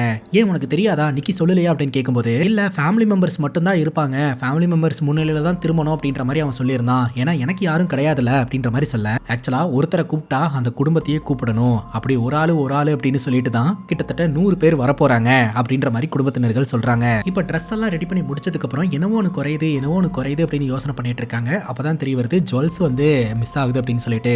ஹீரோன் ஆல்ரெடி போட்டிருக்கக்கூடிய செயின் ரிங்கு எல்லாத்தையுமே கலட்டி வச்சுட்டு மாமியார் பாத்தீங்கன்னா ஒரு செயின் ரிங்கையும் போட்டு விடுறாங்க. இதையெல்லாம் செய்யும் போதே பாத்தீங்கன்னா இங்க இருக்கிறவங்க ஒரு மாதிரி அழுகுறாங்க, சிரிக்கிறாங்க, டிஃப்ரெண்ட் எமோஷன்ஸை வெளிப்படுத்திக்கிட்டே இருக்காங்க. இந்த குடும்பத்தினர்கள் ஏன் இப்படி விசித்திரமா பிஹேவ் பண்றாங்க அப்படின்றத ஹீரோயினால புரிஞ்சுக்கவே முடியல. இப்போ நம்ம ஹீரோயின் பாத்தீங்கன்னா ரூமுக்கு போயிட்டு நிக்கிக்கு போனை போட்டு, நீ எங்க இருக்க, உடனடியா வண்டியை யூட்டன் போட்டு வா, உன்னோட அம்மாவோட ட்ரெஸ் எனக்கு கொடுத்தாங்க, அண்ணனோட தங்கச்சி அண்ணா ஒய்ஃப் அப்படின்னு சொல்லிட்டு எல்லாருமே இந்த ட்ரெஸ்ஸை ஆல்டர்னேட் பண்ணாங்க, நிறைய ஹெல்ப் பண்ணாங்க. ஆனா டிஃப்ரெண்ட் எமோஷன்ஸை வெளிப்படுத்துறாங்க, திடீர்னு அழுகுறாங்க, திடீர்னு சிரிக்கிறாங்க, உங்க அம்மா என்னடானா இது உங்களை என்ன செய்ய போகுதுன்னு தெரியல அப்படின்ற மாதிரிலாம் சொல்றாங்க. இங்க என்ன நடக்குது அப்படின்றத என்னால புரிஞ்சுக்கவே முடியல, எனக்கு இங்க இருக்கிறதுக்கு பயமா இருக்கு அப்படின்ற மாதிரி சொல்றாங்க. பயங்கர டென்ஷனா இருக்கு அப்படின்னு சொல்லிட்டு விண்டோ கிட்ட தம் போடலான்னு வருவாங்க. அப்போ குழி தோண்டும் போது மிஷின்ஸ் எல்லாம் பயன்படுத்தினா அந்த மிஷினோட சத்தம் வரும் இல்லையா, அந்த மாதிரி சத்தம் வருது. இந்த காட்டுக்குள்ள இவங்க வீடு மட்டும் தான் இருக்குது, அப்படி இருக்கும்போது இந்த சத்தம் எங்கிருந்து வருது அப்படின்னு சொல்லிட்டு ஹீரோயின் யோசனை பண்ண ஆரம்பிப்பாங்க. அப்பதான் கட்டல் கடியில ஒரு விஷயம் கடக்கிறத ஹீரோயின் கவனிப்பாங்க. என்னடான்னு பார்த்தா நம்ம ஹீரோயின் அந்த வெட்டிங் சூட்டை வச்சிருந்தாங்க இல்லையா, அந்த சூட்டோடைய கவருங்க, சூட்டோடைய கவர் இங்க இருக்குன்னா அப்ப வெட்டிங் சூட் எங்க அப்படின்னு சொல்லிட்டு கீழே குனிஞ்சு பார்த்தா அந்த இடத்துல காணோம். அப்போ இவங்க வெட்டிங் ஷூட்டை எடுத்துட்டு வந்திருக்காங்க, யாரோ ஒருத்தங்க அந்த வெட்டிங் ஷூட்டை எடுத்துட்டு போயிருக்காங்க, ஆனா என்ன செஞ்சாங்கன்னு தெரியலன்றது தெரிய வருது. அப்ப ஹீரோனோட வெட்டிங் ஷூட் இந்த வீட்ல தான் எங்கேயோ இருக்குன்னு சொல்லிட்டு தேட ஆரம்பிக்கிறாங்க. பார்த்தா ஒரு ரூம் கிட்ட இந்த சூட்டோடைய ஒரு துண்டு துணி மட்டும் இருக்குதுங்க. அதை எடுத்துட்டு அந்த ரூம்குள்ள போய் தேட ஆரம்பிக்கிறாங்க, கிடைக்கல. ஆனா அந்த இடத்துல ஒரு விசித்திரமான புத்தகம் இருக்குது. அந்த புத்தகத்தை எடுத்து ஓபன் பண்ணி பார்த்துட்டு இருக்கும்போது பின்னாடி சத்தம் கேட்க ஆரம்பிக்குது, சம்திங் ராங் அப்படின்னு சொல்லிட்டு ஒவ்வொரு ரூமா செக் பண்ண ஆரம்பிக்கிறாங்க. அப்போ ஒரு இடத்துல ஹீரோனுடைய மாமனார் நின்னுட்டு இருக்கிறத ஹீரோயின் பாத்துறாங்க. வழக்கம் போல தன்னோட மாமனாருக்கு ஹாய் சொல்லவும் ஹீரோனுடைய மாமனார் என்ன சொல்றாருன்னா, நீ எதுக்காக என்னோட மனைவி ட்ரெஸ்ஸை வியர் பண்ணிருக்க அப்படின்னு சொல்லிட்டு, அதுவும் இந்த ரூம்ல நீ என்ன பண்ணிட்டு இருக்க அப்படின்னு கேட்கும்போது அவங்க தான் போட்டு விட்டாங்க அப்படின்னு சொல்ல, நீ கழட்டிரு அப்படின்ற மாதிரி மாமனார் சொல்றாரு. தோ இப்பவே கழட்டிடுறேன் அப்படின்ற மாதிரி ஹீரோன் அங்க இருந்து கிளம்பிடுறாங்க. நிக்கியோட அண்ணா கொஞ்சம் ரக்கடாவே பிஹேவ் பண்றாரு, மேபி அவர் ஏதாவது எடுத்து வச்சிருப்பாருன்னு சொல்லிட்டு அவரோட ரூம்ல சர்ச் பண்ணிட்டு இருக்கும்போது கரெக்டா நிக்கியோட அண்ணா வந்துடுறாரு. நீ இங்க என்ன பண்ணிட்டு இருக்க அப்படின்னு கேட்கும்போது, என்னோட வெட்டிங் ட்ரெஸ்ஸை தேடி வந்தேன் அப்படின்னு கேட்கும்போது, அது அங்க கிடைக்காது அப்படின்னு சொல்ல ஹீரோன் கொஞ்சம் நகர்றாங்க, அங்க கிடைக்கும் அப்படின்னு சொல்ல, என்னடான்னு பார்த்தா அங்க ஒரு மிரர் இருக்குதுங்க. அந்த மிரரை பார்த்து தான் அவர் சொல்லிட்டு இருக்காரு, நீ வியர் பண்ணிட்டு உன்னோட வெட்டிங் ஷூட்டை காணன்னு தேடிட்டு இருக்க அப்படின்னு சொல்ல, இது என்னோட இது கிடையாது, உங்க அம்மாவோடது அப்படிங்கும் போது, அடுத்த 4 நாளும் இந்த ட்ரெஸ்ல தான் இருக்க போறேன் அப்படின்னு கேட்கும்போது, ஆக்சுவலா நான் கழட்டுறதுக்கு தான் ட்ரை பண்ணிட்டு இருக்கேன், கழட்ட முடியல அப்படிங்கும்போது ஹெல்ப் வேணுமா அப்படின்ற மாதிரி கேட்டு அவர் ஹெல்ப் பண்றாருங்க. அதுக்கப்புறம் நம்ம ஹீரோன் ரூமுக்கு போயிட்டு ட்ரெஸ் சேஞ்ச் பண்ணிட்டு தொடர்ந்து நிக்கிக்கு கால் பண்ணிக்கிட்டே இருக்காங்க. ஆனா நிக்கி போனே எடுக்க மாட்டேன்றான். இவங்க பயங்கர டென்ஷன் ஆகுறாங்க. ஹீரோன் அவங்க ரூம்குள்ள இருக்கும் போதே பாத்தீங்கன்னா ஹீரோனுடைய மாமனார் லைட் எல்லாம் கட்டிக்கிட்டு காட்டுக்குள்ள எங்கேயோ நடந்து போற மாதிரி ஹீரோன் ஹீரோனுக்கு தெரியுது சம்திங் ராங் அப்படின்னு தோணுதுங்க. ராத்திரி எல்லாரும் ஒண்ணா உட்காந்து சாப்பிட்டுட்டு இருக்கும்போது அந்த ட்ரில்லிங் சவுண்ட் கேட்க ஆரம்பிக்கும். அது என்ன சத்தம், அது காலையில இருந்து கேட்டுட்டே இருக்கு அப்படின்னு ஹீரோயின் கேட்க எல்லாருமே சமாளிக்க ஆரம்பிப்பாங்க. அப்போ நம்ம ஹீரோனுடைய மாமியார் சொல்லுவாங்க, பக்கத்துல ஒரு கன்ஸ்ட்ரக்ஷன் வேலை நடந்துட்டு இருக்குது, அங்கிருந்து வர சத்தம் அப்படின்ட்டு. இந்த நிக்கி பையவளைக்கு போன் பண்ணாலும் போன் எடுக்க மாட்டேன்றான், மெசேஜ் போட்டாலும் மெசேஜ் போக மாட்டேங்குதுங்க, என்னடா பண்றது அப்படின்னு யோசனை பண்ணிட்டே இருப்பாங்க. எல்லாரும் தூங்குனதுக்கு அப்புறம் இந்த ஆளு காட்டுக்குள்ள எங்க தான் போனா, எங்க இருந்து இந்த சத்தம் வருது அப்படின்றத நம்ம பார்க்கலாம் அப்படின்னு சொல்லிட்டு தன்னந்தனியா காட்டுக்குள்ள டார்ச் எடுத்துட்டு ஹீரோன் போக ஆரம்பிக்கிறாங்க. பார்த்தா காட்டுக்குள்ள ஒரு சின்ன டென்ட் மாதிரி தெரியுதுங்க. அந்த டென்ட்டுக்குள்ள தான் ஏதோ ஒரு வேலை நடந்துட்டு இருக்கிற மாதிரி தெரியுது. ஹீரோன் சைலண்டா அந்த டென்ட்டுக்குள்ள போய் பார்க்கும்போது தான் தெரிய வருது ஹீரோனுடைய மாமனார் இருக்கிறார் இல்லையா, அங்க ஒரு குழியை தோண்டிக்கிட்டு இருக்கிறாரு அப்படின்ட்டு. இதை பார்த்ததும் அந்த இடத்துல இருந்து ஹீரோன் மிரண்டு ஓட ஆரம்பிச்சிடுறாங்க. மாமனாரும் ஹீரோயின் வந்ததை பார்த்துறாருங்க, பின்னாடியே ஓடி வர ஆரம்பிக்கிறாரு. இந்த குடும்பம் நம்ம கிட்ட ஏதோ ஒரு விஷயத்த மறைக்கிறாங்க, இங்க இருந்து போறது தான் கரெக்ட் அப்படின்னு யோசிச்சுட்டு இருக்கும்போது ஆப்போசிட்ல ஒரு கார் வருது. பார்த்தா நிக்கி தான் ரிட்டர்ன் வந்திருக்கான். நல்ல வேலை நீ வந்த அப்படின்னு சொல்லிட்டு நம்ம ஹீரோயின் காருக்குள்ள போய் உட்காந்துட்டு நிக்கி கிட்ட உன்னோட குடும்பத்துக்கு என்ன பிடிக்கலான்னு நினைக்கிறேன், அப்படி இல்லனா என்ன நரபலி கொடுக்கறதுக்காக தான் நீங்க கூட்டு வந்திருக்காங்கன்னு நினைக்கிறேன். அது மட்டும் இல்லாம நான் வந்த உடனே சாரி மேன் அப்படின்ற ஒரு கதையை சொன்னாங்க இல்லையா, உன்னோட அப்பா தான் அந்த சாரி மேன் போல காட்டுக்குள்ள குழியை தோண்டிக்கிட்டு இருக்காங்க, ஏதேதோ பண்ணிக்கிட்டு இருக்காங்க, எனக்கு சம்திங் ராங்னு தோணுது அப்படிங்கும்போது ஒரு நிமிஷம் அப்படியெல்லாம் என் குடும்பம் பண்ண மாட்டாங்க, தயவு செஞ்சு நான் என்ன அப்படின்றத கேட்டுட்டு வரேன். எல்லாருமே அங்கதான் நின்றுட்டு இருக்காங்க. இங்க பாரு, உனக்கு ரொம்ப பயமா இருந்ததுன்னா, என் மேல நம்பிக்கை இல்லைன்னா நீ தாராளமா இந்த கார் எடுத்துட்டு போயிடலாம், கார் சாவியை காருக்குள்ள தான் வச்சுட்டு நான் இறங்குறேன், இங்கே ஏறு அப்படின்னு சொல்லிட்டு நிக்கி தன்னோட குடும்பத்தினர்கள் கிட்ட போய் பேசுறான். பேசினதுக்கு அப்புறம் தாங்க ஒரு விஷயமே தெரிய வருது. உடனடியா எல்லாருமே வீட்டுல போய் உட்காந்து பேச ஆரம்பிக்கிறாங்க. மாமனாரே பாத்தீங்கன்னா உண்மைகளை சொல்றாருங்க. பேசிக்கா நிக்கியோட அம்மாக்கு பாத்தீங்கன்னா பிரெயின்ல ப்ராப்ளம் இருக்குது, இதுக்கு மேல டாக்டர்ஸ் பாத்தீங்கன்னா அவங்கள காப்பாற்ற முடியாது அப்படின்னு சொல்லிட்டாங்க, அவங்க கொஞ்ச நாள்ல இறந்து போயிருவாங்க அப்படின்ற மாதிரியும் சொல்லிட்டாங்க. இந்த குடும்பத்தினர்கள் எல்லோருக்குமே அவங்க அம்மா இறந்து போயிருவாங்கன்னு தெரியும். ஒவ்வொரு நாளும் பாத்தீங்கன்னா அவங்க சாவை எண்ணிக்கிட்டு தான் இருக்கிறாங்க. சோ அவங்களுடைய சாவை வந்து அவங்களுக்கு பிடிச்ச மாதிரி இருக்கணும், அவங்களுக்கு பிடிச்ச மாதிரி புதைக்கணும் அப்படின்னு சொல்லிட்டு தான் இந்த ஏற்பாடெல்லாம் பண்ணிட்டு இருக்கிறதா வந்து சொல்றாங்க. இதுக்கடையில நிக்கி பாத்தீங்கன்னா போன் பண்ணி உன்னை பிடிச்சிருக்கிறதாவும் நான் கல்யாணம் பண்ணிக்கிறேன்னு ஆசைப்படுறதாவும் சொன்னா, அதனாலதான் அம்மா இறந்து போறதுக்கு முன்னாடி இந்த கல்யாணத்தை பண்ணிடலாம் அப்படின்னு சொல்லிட்டு உங்களை வர சொன்னோம் அப்படின்ற மாதிரி சொல்றாங்க. சோ ரூம்குள்ள இவங்க சீக்கிரட்டா டிஸ்கஸ் பண்ணிட்டு இருந்தது எல்லாமே இந்த விஷயம் நம்ம ஹீரோனுக்கு தெரியுமா தெரியாதா அப்படின்றது தான். அது மட்டும் இல்லாம ஹீரோனுடைய மாமியார் சாவறதுக்கு முன்னாடி இவங்க ரெண்டு பேர்த்தோட மேரேஜை நல்லா கிராண்டா நல்லா செலிப்ரேஷன் பண்ணலாம் அப்படின்னு சொல்லி ஆசைப்பட்டு இருந்திருக்காங்க. அதுக்காக தான் நிறைய பேர்த்த இன்வைட் பண்ணி இருக்கிறதாவும்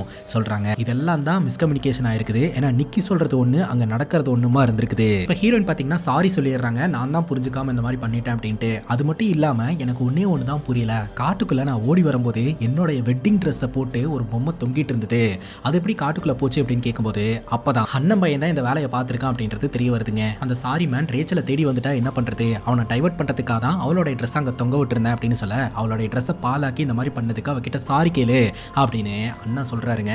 உடனே அண்ணன் பையனும் மன்னிப்பு கேட்டாராம். அதுக்கப்புறம் அண்ணனும் அண்ணனோடைய மனைவியும் சாரி மேன் அப்படின்ற ஒரு கேரக்டர் இல்லவே இல்ல, நீயா திங்க் பண்ணிட்டு இருக்க, இனிமேல் உண்மை இல்லை அப்படின்றத நம்பு அப்படின்ற மாதிரி சொல்லிடுறாங்க. இதோட ஹீரோனோட சந்தேகங்களுக்கான முற்றுப்புள்ளி வச்சாச்சு அப்படின்னு நினைச்சா அது தாங்க இல்ல. ராத்திரி நேரம் இந்த வீட்டை சுத்தி சில அமானுஷமான சத்தம் எல்லாம் கேட்க ஆரம்பிக்குது. பகல்லையும் சரி ராத்திரியிலையும் சரி ஹீரோனை யாரோ ஒருத்தங்க ஃபாலோ பண்ணிக்கிட்டு இருக்கிற மாதிரியே நமக்கு தெரியுது, ஆனா ஹீரோனுக்கு தெரியல. பிரச்சனை எல்லாம் சால்வ் ஆயிடுச்சு அப்படின்னு நினைச்சு நம்ம ஹீரோன் இந்த குடும்பத்தோட கொஞ்சம் கொஞ்சமா ஒட்ட ஆரம்பிக்கிறாங்க. இந்த டைம்ல நம்ம நிக்கி இருக்கிறார் இல்லையா, அவங்க அம்மாவை பெரிய சர்ஜன் கிட்ட கூட்டிட்டு போய் எப்படியாவது சரி பண்ணிடலாம் அப்படின்னு சொல்லிட்டு ட்ரை பண்ணிக்கிட்டு இருப்பாருங்க. அப்ப நம்ம ஹீரோயின் சொல்லுவாங்க, நம்மளோட கல்யாணத்தை கொஞ்ச நாள் தள்ளி போட்டலாம் அப்படின்ட்டு. ஏன் அப்படின்னு கேட்கும்போது ஆக்சுவலா இப்போதைக்கு நம்ம அம்மாவை காப்பாத்துறது மட்டும் தான் நமக்கு முக்கியமானதா இருக்கணும், அதனாலதான் அப்படின்னு சொல்ல நிக்கியும் பாத்தீங்கன்னா ஹீரோனை கட்டி பிடிச்சிக்கிறாருங்க. அப்போ நிக்கி பாத்தீங்கன்னா ஒரு டெடி பியரை கொண்டு வந்திருப்பாங்க. என்னது இது அப்படின்னு கேட்கும்போது ஆக்சுவலா உன்னோட குடும்ப ரகசியத்தை நீ வெளிக்கொண்டு வந்தல, அதுக்கு இதை ஒரு நன்றியா வச்சுக்கலாம் அப்படின்ற மாதிரி சொல்லுவாங்க. எண்ட் ஆஃப் தி டே இவங்களோட வெட்டிங்கை தள்ளி போடலையாட்டு இருக்குதுங்க. அந்த இடத்துக்கு போர்ஷியே வரா, அதாவது நிக்கியோட தங்கச்சி. நிக்கியோட தங்கச்சிக்கு நம்ம ஹீரோயின் மேல செம்ம காண்டுங்க. நாங்க எப்படி உன்னை கொல்லுவோன்னு நீ நினைக்கலாம் அப்படின்னு சொல்லி கேள்வி கேட்க ஹீரோயின் சொல்றாங்க, அந்த சூழ்நிலையில எனக்கு அப்படிதான் தோணுச்சு, என்ன மன்னிச்சிரு அப்படின்ட்டு. இப்போ இந்த போர்ஷியே சொல்றா, நான் உன்னை பத்தின ஃபுல் டீட்டெயில கூகுள் பண்ணி பார்த்தேன், நீ எந்த சோஷியல் மீடியாலையுமே இல்ல, உன்னை பார்த்தாலே எனக்கு சந்தேகமா இருக்கு அப்படின்னு சொல்ல, அதுக்கு நம்ம ஹீரோயின் சொல்றாங்க, நான் ஹோம் ஸ்கூலிங் தான் பண்ணேன், எனக்கு நார்மல் லைஃப் வாழ்றதே ஒரு பெரிய ஸ்போர்ட் மாதிரி தான் அப்படின்னு சொல்ல, இவளும் ஸ்மைல் பண்ணிட்டே போய் ஆகிற வேலைகளை பார்க்க ஆரம்பிக்கிறாங்க. போர்ஷே பாத்தீங்கன்னா அந்த வெட்டிங் தீமை பாத்தீங்கன்னா ஃப்ளவர் டெக்கர்ல பண்ண ஆரம்பிக்கிறா. ஆல்ரெடி நிறைய ஃப்ளவர்ஸ் வந்துருச்சு, பட் எல்லாமே ஆர்டிஃபிஷியல் ஃப்ளவர்ஸா இருக்குது. இது எப்படி இருக்கு அப்படின்னு கேட்கும்போது நல்லா இருக்கு அப்படின்னு ஹீரோயின் சொல்றாங்க. இனிமேல் தான் ஒரிஜினல் ஃப்ளவர்ஸ் வரும் அப்படின்ற மாதிரி சொல்ல, இதுவே நிறைய இருக்கு, நீ எதுக்காக இன்னும் வாங்குற அப்படின்னு கேட்கும்போது உனக்கு இதை பத்தி எல்லாம் தெரியாது, இதுல நிறைய நுணுக்கமான வேலைப்பாடுகள்லாம் இருக்குது, இது எல்லாத்தையும் நாங்க பாத்துக்கிறோம் அப்படின்னு சொல்லிட்டு இந்த போர்ஷே நிறைய வேலைகளை எடுத்து போட்டு பண்றாங்க. அதுக்கப்புறம் நம்ம ஹீரோயின் போயிட்டு மாமியார் கூட டைம் ஸ்பெண்ட் பண்ண ஆரம்பிக்கிறாங்க. அவங்க நிறைய போட்டோஸ் எல்லாம் காட்டுறாங்க. அது மட்டும் இல்லாம ஒரு போலரைடு கேமரா எடுத்து ஒரு போட்டோ ஒன்று எடுத்து வச்சுக்கிறாங்க. உன்னோட போட்டோ தான் எங்க கிட்ட ஒண்ணு கூட இல்ல அப்படின்னு சொல்லிட்டு. இப்போ நம்ம ஹீரோயின் கேக்குறாங்க, நீங்க என்ன மாதிரியான சாப்பாடு விரும்புவீங்க, சோ அந்த சாப்பாட்டையே நம்ம வெட்டிங்க்கு ரெடி பண்ணிக்கலாம் அப்படின்ற மாதிரிலாம் பிளான் போடுறாங்க. அப்ப நம்ம ஹீரோயின் பாத்தீங்கன்னா மாமியார் கிட்ட கேக்குறாங்க, ஆக்சுவலா இவங்க எல்லாருமே ரெடியா இருக்காங்க அப்படின்னு நீங்க நினைக்கிறீங்களா, அதாவது உங்களுக்கு இருக்கக்கூடிய பிரச்சனைகளை உங்க பசங்க ஏத்துக்கிட்டாங்கன்னு நினைக்கிறீங்களா அப்படின்னு கேட்கும்போது கேட்கும்போது யாரா இருந்தாலும் ஒரு நாள் போய் தானே ஆகணும். நாம இந்த உலகத்துக்கு வரும்போது எதுவுமே இல்லாம தான் வரும், திரும்பி போகும்போதும் அதே மாதிரி தான் போகணும். நம்ம எவ்வளவுதான் சம்பாரிச்சு வச்சாலும் சேர்த்து வச்சாலும் எல்லாத்தையும் விட்டுட்டு போற மாதிரி தான் இருக்கும் அப்படின்ற மாதிரிலாம் அவங்க சொல்றாங்க. அங்க கட் பண்ணா நம்ம நிக்கியோட அண்ணா மனைவி இருக்கிறாங்க இல்லையா, அவங்க நிக்கியோட அண்ணாக்கு சில விஷயங்களை சொல்லிக்கிட்டு இருக்காங்க. ஏன்னா நிக்கியோட அண்ணா பாத்தீங்கன்னா பாக்குறதுக்கு தான் ரக்கடான ஒரு ஆளா இருக்கிறாரு, ஆனா அவர் ரொம்ப வீக்கா இருக்கிறாரு போல மனதளவுல. உன்னோட அம்மா இன்னும் 1 மாசத்துல இறந்து போயிருவாங்க, இதுக்கு முன்னாடி நடந்த உன்னோட முதல் திருமணத்துல இருந்தே நீ இன்னும் மீண்டு வராம இருக்க, உன்னோட தம்பி மேல பொறாம இருக்கக்கூடிய ஒரு ஆளாவும் இருக்கிற. அது மட்டும் இல்லாம சின்ன வயசுல இந்த சாரி மேன் அப்படின்ற ஒரு கற்பனை கதாபாத்திரத்தை உருவாக்கிட்டு இன்னும் அதுல இருந்தே வளராம இருந்துகிட்டு இருக்கிற. என்னை பொறுத்த வரைக்கும் உனக்கு பிரச்சனைகளை எதிர்கொள்ற சக்தியே இல்ல போல அப்படின்ற மாதிரி சொல்லிக்கிட்டு இருக்காங்க. ராத்திரி அண்ணன் பையன் பாத்தீங்கன்னா அந்த வீட்டோட அண்டர் கிரவுண்டுக்கு போறான். அங்க இருக்கக்கூடிய பூட்டப்பட்ட ரூமை ஓபன் பண்றதுக்கு முயற்சி பண்ணிக்கிட்டு இருக்கான். உள்ளுக்குள்ள யாரோ ஒருத்தங்க இருக்காங்க அப்படின்னு சொல்லிட்டு அப்ப நம்ம ஹீரோயின் சொல்லுவாங்க, உள்ளுக்குள்ள யாரும் இல்ல, சம்டைம்ஸ் நமக்கு இந்த மாதிரி தான் தோணும், பூட்டப்பட்ட கதவு பூட்டப்பட்ட மாதிரியே இருக்கிறது தான் நமக்கு நல்லது, ஏன்னா கதவு திறந்துச்சுன்னா நமக்கு தேவையில்லாத விஷயங்கள் அங்க இருந்து எதுக்கு தேவையில்லாத பிரச்சனை, உனக்காக ஒன்று கொண்டு வந்திருக்கேன் இதை பாரு அப்படின்னு சொல்லிட்டு ஒரு வீடியோ கேமரா கொடுக்குறாங்க. கொஞ்சம் பழசு தான் ஆனா யூஸ் பண்றதுக்கு நல்லா இருக்கும் அப்படின்ற மாதிரி கொடுக்குறாங்க. அவன் அதை வாங்கிட்டு அந்த இடத்துல இருந்து கிளம்பிடுறான். இப்போ நம்ம ஹீரோயின் பாத்தீங்கன்னா தன்னோட மாமனார் கிட்ட நான் குடும்பத்தினர்கள் எல்லாரையுமே முன்னிலையில வச்சு சில விஷயங்களை பேசணும் அப்படின்ற மாதிரி சொல்ல எல்லாருமே ஒன்னா உட்கார்றாங்க. அப்ப நம்ம ஹீரோயின் சொல்றாங்க, அம்மா கொஞ்ச நாள்ல இறந்து போயிருவாங்க அப்படின்னு சொல்லிட்டு எல்லாருமே அதை பத்தி யோசனை பண்ணிட்டு இருக்கிறதுனால எல்லாருக்குமே ரொம்ப கஷ்டமா இருக்குது. ஒண்ணு இந்த பிரச்சனையை நம்ம சரி பண்ணலாம், அப்படி இல்லைன்னா இந்த கல்யாணத்தை நிப்பாட்டிடலாம், கஷ்டப்பட்டெல்லாம் நம்ம இதை பண்ண வேணாம் அப்படின்னு சொல்ல மாமனார் சொல்றாரு, என்னோட மனைவி உன்னோட கல்யாணத்தை கெடுக்கணும்னு நினைக்கல, அதனாலதான் உன்னோட திருமணம் முடிஞ்சதுக்கு அப்புறம் அவளோட இறுதி சடங்கை வச்சுக்கலான்ற மாதிரி பிளான் பண்ணிருக்கோம் அப்படின்ற மாதிரி சொல்றாருங்க. பட்டன் இந்த போஷா கேட்கறா, எங்களோட உடம்பு சரியில்லாத அம்மாக்காக உன் கல்யாணத்தை நிப்பாட்டலாம் அப்படின்னு நீ நினைக்கிறியா அப்படின்னு கேட்கும்போது கிட்டத்தட்ட அப்படிதான் நான் சொல்ல வரேன். நம்ம வெளிப்படையா உங்க மனசுல என்ன இருக்கு அப்படின்றத பேசிட்டோம்னா இந்த திருமணம் நல்லபடியா நடக்கும், இல்ல ஆளாளுக்கு மனசுல ஒண்ணு வச்சுக்கிட்டு இதை பண்ணிட்டு இருந்தோம்னா இது நல்லா இருக்காது அப்படின்ற மாதிரி சொல்ல எல்லாரும் சைலண்டா இருக்கிறாங்க. நீங்க ஏதாவது சொல்ல விரும்புனீங்கன்னா சொல்லுங்க அப்படின்ற மாதிரி சொன்னாலும் எல்லாரும் சைலண்டா இருக்கிறாங்க. சரி ஓகேங்க, எல்லாருமே தனித்தனியா போய் யோசிச்சுட்டு அதுக்கப்புறம் வந்து சொல்லுங்க இந்த கல்யாணத்தை பண்ணலாமா வேணாமான்னு அப்படின்னு சொல்லிட்டு அந்த இடத்துல இருந்து ஹீரோயின் கிளம்பிடுறாங்க. இந்த டைம்ல நிக்கியோட அண்ணன் பொண்டாட்டியும் ஹீரோனும் நல்லா ஃப்ரெண்ட்ஸ் ஆயிடுறாங்க. பரவாயில்ல வீட்டுக்கு வந்து 2 நாள் தான் ஆகுது, அதுக்குள்ள நீ சொல்ற பேச்சை இந்த வீட்டுக்காரங்களாம் கேட்கற மாதிரி பேசுற அப்படின்ட்டு. அந்த டைம்ல இந்த குட்டி பையன் பாத்தீங்கன்னா காட்டுக்குள்ள ஜாலியா வீடியோ எடுத்துட்டு சுத்திக்கிட்டு இருப்பாங்க. அப்பதான் இந்த காட்டுக்குள்ள நம்ம ஹீரோனுடைய பிரைடல் ட்ரெஸ்ஸை போட்டுக்கிட்டு அந்த பொம்மையை தொங்க விட்டுருப்பான் இல்லையா, அந்த பொம்மையை தூக்கிட்டு வந்து இந்த குடும்பத்தினர்கள் முன்னாடி நிக்க வச்சு நீங்க கண்ணை பார்த்து பேசுறதுக்கு பயப்பட்டீங்கன்னா இந்த பொம்மை கிட்ட நீங்க மனசுல என்ன நினைக்கிறீங்க அப்படின்றத சொல்லுங்க, எல்லாருமே புரிஞ்சுப்போம் அப்படின்ற மாதிரி சொல்ல ஒவ்வொருத்தங்களா வந்து சில விஷயங்களை சொல்ல ஆரம்பிக்கிறாங்க. அதாவது அவங்க அம்மா மேல வச்சிருப்பாங்க இல்லையா அந்த பாசத்தை தான் ஒவ்வொருத்தங்களா வெளிப்படுத்திக்கிட்டு இருக்காங்க. எண்ட் ஆஃப் த டே இந்த கல்யாணம் நடக்கும் அப்படின்ற மாதிரி தான் எல்லாருமே பேசுறாங்க. அதுக்கப்புறம் அந்த பொம்மையை கொண்டு போய் எரிக்கவும் செஞ்சிடறாங்க. அங்க கட் பண்ணா இந்த குட்டி பையன்ட்ட ஒரு கேமரா கொடுத்திருந்தாங்க இல்லையா, அந்த கேமரால வீடியோ எடுத்துட்டு இருக்கும்போது ஒரு பெட்டி ஓபன் பண்ணா அதுக்குள்ள ஒரு ஆள் இருக்கிற மாதிரி நம்ம கிட்ட காட்டுறாங்க. அந்த ஆளு இந்த குடும்பத்துக்கு சம்பந்தமே இல்லாத ஒரு ஆள் மாதிரி தெரியுறாருங்க. அவர் எப்படி இந்த வீட்டுக்கு வந்தாரு அப்படின்றதும் நமக்கு தெரியலங்க. ராத்திரி நம்ம ஹீரோயின் தூங்கிட்டு இருக்கும்போது ஹீரோனுக்கு பசி எடுக்க ஆரம்பிக்குது. சாப்பிடலாம் அப்படின்னு சொல்லிட்டு இவங்க கேக் எடுத்து சாப்பிட்டுட்டு இருப்பாங்க. அந்த நேரம் அமானுஷமான சத்தம் கேட்க ஆரம்பிக்கும். என்னன்னு பாக்குறதுக்காக போகும்போது முகமூடி போட்ட ஒரு மர்ம நபர் நம்ம ஹீரோனை பயங்கரமா அட்டாக் பண்ணி இழுத்துட்டு போயிருவாருங்க. அங்க கட் பண்ண இந்த சத்தம் இந்த குட்டி பையனுக்கு கேக்குதுங்க. உடனடியா எழுந்திருச்சு போய் அவங்க அப்பாவை எழுப்ப ஆரம்பிக்கிறான். இந்த மாதிரி சாரி மேன் வந்துட்டான், தூக்கிட்டு போயிட்டான் அப்படின்ற மாதிரி சொல்ல என்னடா வளர்ற அப்படின்னு கேட்கும்போது ஆக்சுவலா இந்த விஷயத்த நான் உங்ககிட்ட முன்னாடியே சொல்லலாம்னு நினைச்சேன், ஆனா நீங்க தான் சாரி மேன் அப்படின்ற ஒரு நபர் போய் அப்படி ஒரு ஆளே கிடையாதுன்னு என்கிட்ட சொல்லி வச்சிருக்கீங்க இல்லையா, அதனாலதான் சொல்லல. பட் இப்ப பிரச்சனை ஆயிடுச்சு அப்படிங்கும் போது ஏன்டா நம்ம வீட்டுக்கு சம்பந்தமே இல்லாத ஒரு ஆள் வீட்டுக்குள்ள வந்திருக்காங்கன்னா அதை கூட சொல்ல மாட்டேன் அப்படின்னு கேட்க ஒரு நிமிஷம் இதை பாருங்க அப்படின்னு சொல்லிட்டு அவன் வீடியோ எடுத்து காட்டுறாங்க. அந்த வீடியோல இருக்கக்கூடிய நபரை பார்த்து நிக்கியோட அண்ணா ஷாக் ஆகுறாரு. சோ அந்த கேமராலேயே பாத்தீங்கன்னா பழைய வீடியோ ஒன்று இருந்திருக்கும் போல அந்த வீடியோவை இப்ப பிளே பண்றாங்க. அந்த வீடியோல என்ன இருக்கும் அப்படின்னா ஒரு அழகான தம்பதிங்க. சோ இதே ஏரியாக்கு இதுக்கு முன்னாடி வந்திருக்காங்க. அப்படி அவங்க இந்த இடத்துக்கு வரும்போது அந்த தம்பதி பிரெக்னெண்டா இருந்திருக்காங்க. சோ இப்பெல்லாம் vlog வீடியோஸ் போடுறாங்க இல்லையா, அந்த மாதிரி இந்த டிஜிட்டல் கேமரால இவங்க vlog வீடியோ மாதிரி எடுத்திருந்திருக்காங்க. எல்லாமே கவர் ஆயிருக்கு. ஆக்சுவலா அந்த தம்பதிக்கு இன்னும் அபிஷியலா திருமணம் ஆகல, திருமணம் பண்ற ஐடியால தான் இருக்கிறாங்க. பட் அவங்க பிரெக்னெண்டா இருக்கிறாங்க, அதுவும் குழந்தை பிறக்க போகுதுங்க. அந்த டைம்ல இருந்துட்டு இருக்காங்க. இவங்க கார்ல வந்துகிட்டு இருக்கும்போது அந்த ஐஸ்கிரீம் ஷாப்பை கவனிக்கிறாங்க. அங்க ஐஸ்கிரீம் வாங்கலாம்னு சொல்லிட்டு போகும்போது அந்த ஐஸ்கிரீம் கடைக்காரரை பார்க்கும்போது அந்த லேடிக்கு வந்து ஒரு மாதிரி பயமும் பதட்டமும் வர ஆரம்பிக்குது. எனக்கு என்னமோ சம்திங் ராங்னு தோணுது, நம்ம இங்க இருந்து கிளம்பிடலாம் அப்படின்ற மாதிரி சொல்லிட்டு உடனடியா அந்த இடத்துல இருந்து கிளம்புறாங்க. ஃபைனலி இவங்க 2 பேருமே தங்க போற வீட்டுக்கு போறாங்க. அந்த வீட்டுக்குள்ள என்னென்னலாம் இருக்கு அப்படின்றத வீடியோல காட்டுறாங்க. அதுக்கப்புறம் இவங்க 2 பேரும் ரிங்க மாத்தி அபிஷியலா கல்யாணம் பண்ணிக்கலாம் அப்படின்னு சொல்லிட்டு வெட்டிங் ட்ரெஸ் எல்லாம் வியர் இவங்க பாட்டுக்கு ரொமான்ஸ் பண்ணிட்டு இருப்பாங்க. இது எல்லாமே ரெக்கார்ட் ஆயிட்டு இருக்கும். அந்த நேரம் பார்த்து அவங்களோட மூக்குல வாயில காதுல எல்லாம் பயங்கரமா ரத்தம் வர ஆரம்பிச்சிருதுங்க. இந்த கணவர் பாத்தீங்கன்னா இரு நான் என்னன்னு பாக்குறேன் அப்படின்னு சொல்லிட்டு சரி பண்றதுக்கு முயற்சி பண்ணாலும் அவங்களால முடியாம அப்படியே கீழே விழுந்துடுறாங்க. அந்த பெண்ணுக்கு என்ன ஆச்சுனே தெரியலங்க. ஆனா அவங்க சாக போறாங்க அப்படின்றது மட்டும் உறுதியாகுது. பட் அவங்க செத்தாங்கன்னா வயித்துல இருக்கக்கூடிய குழந்தையும் செத்துரும் அப்படின்னு சொல்லிட்டு உடனடியா அந்த கணவர் வயித்துல இருக்கக்கூடிய குழந்தைய வெளியே எடுத்துடலாம் அப்படின்னு சொல்லிட்டு சாரி சொல்லிக்கிட்டே கஷ்டப்பட்டு அந்த குழந்தைய வயித்துல இருந்து அறுத்து வெளியே எடுக்கிறாருங்க. குழந்தை உயிரோட தான் இருக்குது. அங்க கட் பண்ணா ஒரு ரூம்குள்ள வச்சு இந்த வீடியோவை நம்ம ஹீரோயின் கிட்ட ஹீரோனை கடத்திட்டு வந்தார் இல்லையா அந்த மர்ம மர்ம நபர் போட்டு காட்டுறாரு. அப்பதாங்க விஷயம் தெரிய வருது, அந்த தம்பதி வேற யாரும் கிடையாது, நம்ம ஹீரோனுடைய அப்பா அம்மா தான் அப்படின்ட்டு. இதை கேட்டு ஹீரோனுக்கு தலை சுத்திருது. என்னடா நடக்குது நம்மளை சுத்தி அப்படின்ட்டு. ஹீரோனுடைய அப்பா என்ன சொல்றாருன்னா, உன்னுடைய அம்மாக்கு என்ன நடக்குதோ அது உன்னையும் தேடி வரும், உனக்கு இந்த மாதிரி நடக்கும் அப்படின்னு சொல்ல, எது என்ன தேடி வரும், என்ன சொல்றீங்க எனக்கு புரியல அப்படின்ற மாதிரி ஹீரோன் சொல்றாங்க. பேசிக்கா நம்ம ஹீரோனுக்கும் இந்த நிக்கிக்கும் திருமணம் அப்படின்ற இன்விடேஷன் நம்ம ஹீரோனுடைய அப்பா கைக்கு போய் சேர்ந்திருக்குது. அவர் தான் அந்த இன்விடேஷன் கார்டில் பின்னாடி டோன்ட் மேரி ஹிம் அப்படின்னு சொல்லி எழுதி இங்க லெட்டர் போட்டுட்டு இருந்திருக்காரு. லெட்டர் போட்டுவிட்ட கையோட ஹீரோனை காப்பாத்துறதுக்காக இங்க வந்துட்டு தான் சொல்றாருங்க. நீ அவனை கல்யாணம் பண்ணினா நீ செத்துருவ அப்படின்ற மாதிரி அவர் சொல்றாரு. நான் கல்யாணம் பண்ணா எப்படி சாக முடியும், ஏன்பா இந்த மாதிரி வந்து உளறிக்கிட்டு இருக்கிறீங்க அப்படின்ற மாதிரி கேள்வி கேட்டுட்டு இருக்க. எதுவும் அசம்பாவிதம் நடக்கிறதுக்கு முன்னாடி நம்ம இங்கிருந்து போயிடலாம் வா அப்படின்னு அவங்க அப்பா கூப்பிடுறாரு. அந்த நேரம் பார்த்து டோர் ஓபன் பண்ணிட்டு நம்ம நிக்கியோட அண்ணா கண்ணோட வந்திருக்கிறாரு. நீ தள்ளி நில்லு, சின்ன வயசுல நான் பார்த்த சாரி மேன் இவன் தான், என் கண்ணு முன்னாடியே ஒரு பெண்ணை கொலை பண்ணுனா அப்படின்னு சொல்ல, இவரை எதுவும் பண்ணிராத, இவர் சாரி மேன் எல்லாம் கிடையாது, என்னுடைய அப்பா அப்படின்ற மாதிரி ஹீரோன் ஆர்குமெண்ட் பண்றாங்க. நிக்கியோட அண்ணா இருக்கிறார் இல்லையா, அவருக்கு 8 வயசு இருக்குங்க. அப்ப பாத்தீங்கன்னா காட்டுக்குள்ள சுத்திக்கிட்டு இருந்திருப்பாரு. அப்பதான் ஒரு பெண்ணுடைய அலறல் சத்தம் கேட்டு இருந்திருக்கும். அதை கேட்டுதான் பாத்தீங்கன்னா இவங்க தங்கி இருந்த அந்த வீட்டுக்குள்ள நுழைஞ்சிருப்பாரு. நுழைஞ்சவரே அங்க இருக்கக்கூடிய டேபிள் கடையில ஒளிஞ்சுப்பாரு. சோ அப்ப அந்த சாபம் உன்னையும் துரத்துது, அதுகிட்ட இருந்து காப்பாத்துறதுக்காக தான் நான் வந்திருக்கேன் அப்படின்ற மாதிரி அப்பா சொல்றாரு. இவங்க 2 பேருக்குள்ள பயங்கரமா ஆர்குமெண்ட் ஆகுதுங்க. நம்ம நிக்கியோட அண்ணனும் ஹீரோனோட அப்பாவும் சண்டை போட்டுட்டு இருப்பாங்க. பார்த்தா அந்த இடத்துல ஹீரோன் இருக்க மாட்டாங்க. ஹீரோன் பாத்தீங்கன்னா வேக வேகமா கார் எடுத்துட்டு அந்த டைவ் பார் அப்படின்னு சொல்லக்கூடிய இடத்துக்கு வந்துருவாங்க. எதற்காக இந்த இடத்துக்கு வந்திருக்காங்க அப்படின்னா, நம்ம ஹீரோனுடைய அம்மா அப்பாக்கு திருமணம் பண்ணி வச்சது வேற யாரும் கிடையாது, அந்த டைவ் பார்ல ஒரு விசித்திரமான ஒரு வயசான கிழவனை பார்த்தோம் இல்லையா, அந்த நபர் தான். அந்த நபர் இப்பவே வியர்டா தானே இருந்தாரு. அப்ப இதே மாதிரி தான் அந்த டைம்ல வியர்டா இருந்திருப்பாரு. மேபி அம்மாவோட சாவுக்கு இவர் காரணமா இருந்திருக்கலாம் அப்படின்னு சொல்லிட்டு இவரை விசாரணை பண்றதுக்காக டைவ் பாருக்கு வருவாங்க. அந்த வயசான கிழவனை மிரட்டும் போது, நியாயமா பார்த்தா நீ என்கிட்ட சாரி கேட்டிருக்கணும் என்ன அட்டாக் பண்ணதுக்கு அப்படின்னு சொல்லிட்டு ஒரு கத்தியை வச்சு ஹீரோனுடைய கால் அட்டாக் பண்ணிட்டு அதுக்கு இதுக்கு சரியா போச்சு அப்படின்னு சொல்லி ஒரு கதையை சொல்ல ஆரம்பிக்கிறாங்க.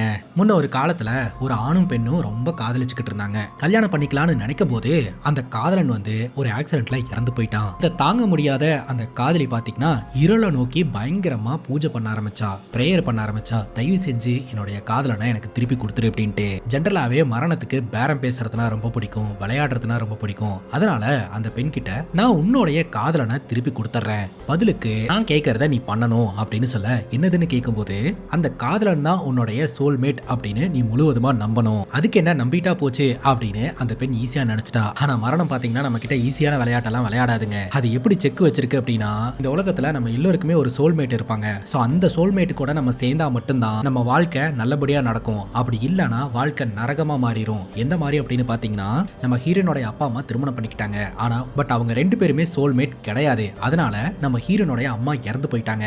இப்போ அவங்களுடைய குழந்தையா நம்ம ஹீரோன் வந்திருக்காங்க இல்லையா, சோ நம்ம ஹீரோன் பாத்தீங்கன்னா அவங்களுக்கான சோல்மேட்டை தேடி கண்டுபிடிச்சுக்கணும். சப்போஸ் ராங் பர்சனை சோல்மேட்டா தேர்ந்தெடுத்தா ஹீரோன் செத்துருவாங்க. அது அந்த வம்சாவளியில இருந்து காலங்காலமா தொடர்ந்து வந்துகிட்டே இருக்கு அப்படின்னு சொல்லிட்டு இந்த வயசான கிழவன் சொல்றான். இந்த வயசான கிழவனுக்கு மேரி அப்படின்ற ஒரு பொண்ணை ரொம்ப பிடிச்சிருந்துருக்குதுங்க. 2 பேரும் உயிருக்கு உயிரா காதலிச்சிருந்திருக்காங்க. 2 பேரும் கல்யாணம் பண்ணிக்கலாம்னு நினைக்கும் போது ஒரு மர்ம நபர் இவரை சந்திச்சு, இந்த பர்டிகுலர் டேட்ல சூரியன் மறையறதுக்கு முன்னாடி நீ கல்யாணம் பண்ணிக்கணும், அப்படி பண்ணல அப்படின்னா நீ செத்துருவ அப்படின்ற மாதிரி சொல்லி இருந்திருக்கிறாருங்க. அதுக்கு பயந்து போய் தன்னுடைய காதலியை விட்டுட்டு ஓடி வந்துட்டாருங்க. நாளடைவுல அந்த மேரின்ற பொண்ணு பாத்தீங்கன்னா வேற ஒருத்தனை திருமணம் பண்ணிக்கிட்டாங்க. அந்த வேற ஒருத்தன் வேற யாரும் கிடையாது, நம்ம ஹீரோனுடைய பாட்டனோட பாட்டனோட பாட்டனோட பாட்டன். இந்த காலகட்டத்தில இருந்தே இந்த வயசான கிழவனுக்கு சாவே கிடையாதுங்க. இவனுக்கு ஒரு சாபம் இருக்கு. அது என்ன அப்படின்னு பாத்தீங்கன்னா, ஒவ்வொரு கல்யாணம் நடக்கும் போதும் சாட்சியாளனா போய் நிக்கணும் அப்படின்றது தான். அடுத்தடுத்த சந்ததியினர்கள் கிட்ட இந்த மெசேஜை சொல்லணும் அப்படின்றதுக்காகவே அந்த சாபம் இந்த கிழவனை உயிரோட வச்சிருக்கிறதா வந்து சொல்றாங்க. சோ இப்போவும் நான் உங்ககிட்ட சொல்றேன், இந்த பர்டிகுலர் டேட்டு சூரியன் மறையறதுக்கு முன்னாடி உன்னோட சோல்மேட்டை கண்டுபிடிச்சு கல்யாணம் பண்ணினா உன்னோட வாழ்க்கை நல்லா இருக்கும். அப்படி இல்லை அப்படின்னா நீ செத்துருவ. உனக்கு குழந்தை இருந்ததுன்னா அந்த சாபம் உன்னோட குழந்தைக்கு போய் சேரும். அப்படி இல்லைன்னா நீ காதலிச்ச பையன் வேற யாரை கல்யாணம் பண்றானோ அவங்களோட குழந்தைக்கு போய் சேரும். சப்போஸ் நீ கல்யாணமே வேண்டாம் அப்படின்னு சொல்லிட்டு வந்துட்டீங்கன்னா அந்த பையனை தவிர அந்த குடும்பத்தில் இருக்கக்கூடிய எல்லோருமே இறந்து போயிருவாங்க. ஆக மொத்தம் இந்த சாபம் தலைமுறையா கண்டினியூ ஆகும் அப்படின்றது தெரிய வருது. இந்த சாபத்திலிருந்து தப்பிக்கிறதுக்கான வழி என்ன அப்படின்னா, நீ கல்யாணம் பண்ணிக்க போற பையன் உண்மையிலேயே உன்னோட சோல்மேட்டா இருக்கணும். அப்படி இருந்தா நீங்க 2 பேரும் ஹாப்பியா வாழலாம், யாருக்கும் எந்த பிரச்சனையும் இல்ல. ஆனா உங்களுக்கு ஒரு குழந்தை பிறக்கும் இல்லையா, ஆனா அந்த குழந்தைக்கு அந்த சாபம் வரும். அந்த குழந்தையும் கரெக்டா சோல்மேட்டை தேர்ந்தெடுக்கணும். ஹீரோன் பாத்தீங்கன்னா இந்த வயசான ஆளை பார்த்து தான் முதல்ல நம்ம ஹீரோன் இந்த பாருக்கு வந்த உடனே இந்த வயசான கிழமை ஒரு கேள்வி கேட்டிருப்பான். அவன் தான் நீ முடிவு பண்ணிட்டியா அப்படின்னு சொல்லிட்டு. பேசிக்கா அவன் தான் உன்னோட சோல்மேட்னு முடிவு பண்ணிட்டியான்றதை தான் அவர் கேட்டிருந்திருப்பாரு. அது மட்டும் இல்லாம மரணம் நெருங்கிக்கிட்டு இருக்கு அப்படின்றத வெளிப்படுத்தணும் அப்படின்னு சொல்லிட்டு தான் அதோட சிம்டம்ஸா ஹீரோனுக்கு பயம் அப்படின்றது நிறைய உருவாயிருந்திருக்கு. அதற்கான விஷயங்கள் எல்லாமே ஹீரோனோட லைஃப்ல நடந்திருக்குது. ஹீரோன் அங்கிருந்து கிளம்புனதுல இருந்து வீட்டுக்கு போனதுல இருந்து பல விஷயங்களை நம்ம பார்த்தோம் இல்லையா. சோ எல்லாத்துக்குமே காரணம் இந்த சாபம் தான் தெரிய வருது. கரெக்டா அந்த இடத்துக்கு நம்ம ஹீரோனுடைய அப்பா வராருங்க. போதுமான டைம் எல்லாம் நம்ம இங்கிருந்து போயிடலாம் அப்படின்னு சொல்ல நம்ம ஹீரோன் சொல்றாங்க, முதல்ல இந்த ஆள் கிட்ட உட்காந்து பேசுங்க. இந்த ஆள் கிட்ட நிறைய இன்ஃபர்மேஷன் இருக்குது நம்ம அம்மாவோட இறப்ப பத்தி. இங்கிருந்து எவ்வளவு தூரம் ஓடினாலும் மரணம் துரத்தும் அப்படின்ற மாதிரி தான் ஹீரோயின் சொல்றாங்க. இப்போ இது எல்லாத்தையுமே கேட்ட நிக்கியோட அண்ணா இருக்கிறார் இல்லையா, அவரும் ஹீரோனுக்கு கொஞ்சம் சப்போர்ட் பண்ண ஆரம்பிக்கிறாருங்க. ஹீரோனோட அண்ணா ஹீரோயின் கிட்ட ஒரு கேள்வி கேட்கிறாரு, இந்த ஆள் சொன்ன சாபத்தை நீ நம்புறியா அப்படின்னு சொல்லிட்டு. ஹீரோயின் தன்னோட அம்மாக்கு நடந்ததை நினைச்சு பாக்குறாங்க. இத்தோட 4வது எபிசோட கம்ப்ளீட் பண்றாங்க. இந்த வெப் சீரிஸ்ல மொத்தம் 8 எபிசோட்ஸ் இருக்குதுங்க. ஆல்மோஸ்ட் 4 எபிசோடுக்கே 40 நிமிஷம் வந்துருச்சு. ஸோ ஒரே வீடியோவை போட்டால் வீடியோட லென்த் ரொம்ப ஜாஸ்தி ஆயிரும். அதனால அடுத்த 4 எபிசோட்ஸை செகண்ட் வீடியோவா நான் போடுறேன், அதாவது பார்ட் 2வா போடுறேன். இன்னும் பல சுவாரஸ்யமான சம்பவங்கள் அடுத்தடுத்து நடக்க போகுது. சப்ஸ்கிரைப் பண்ணி ஸ்டே டியூன்டா இருங்க. நம்ம அடுத்த வீடியோல சந்திக்கலாம். Love you guys, take care and cheers.